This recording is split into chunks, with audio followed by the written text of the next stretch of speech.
Jagdamba films.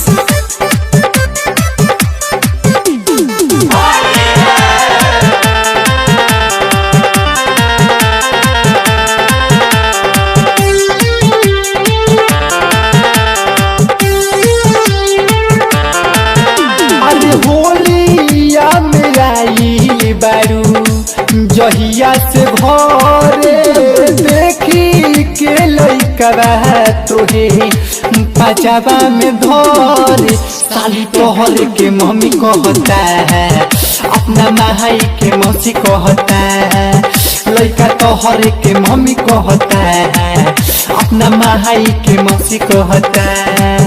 अरे होलिया में आई बारू जहिया से घरे देखी के लइका तोहे पजाबा में धरे साली तोहर के मम्मी कहता है अपना माई के मौसी कहता है। Presented by Jagdamba films.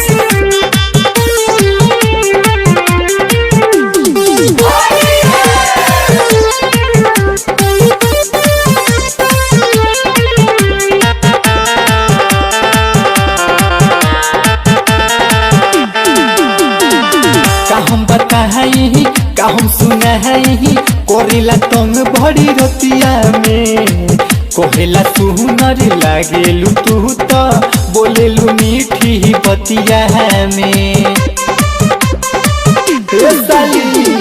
का हम बताई का हम सुनाई कोरेला तंग बड़ी रतिया में कोहेला सुनर लागेलू तू तो बोलेलू मीठी बतिया में मांगो तब की सोते तो एकरा के आके काहे जान मारो तारू जलीबाद खा के साली तोहर के मम्मी कहता है अपना माई के मौसी कहता है लड़का तोहर के मम्मी कहता है हमरा में हरी से दूर रहता है। Presented by Jagdamba films.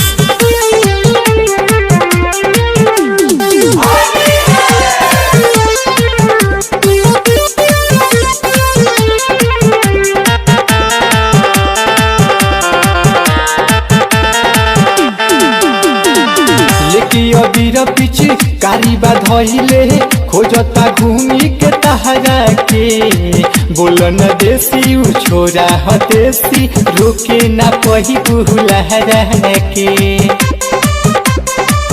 अरे बुझल काहे तू लेके अबीर पीछे कारीबा धइले खोजता घूमी के तहरा के बोलन देसी उ छोरा हदेसी रोके ना पही बुलहरा के।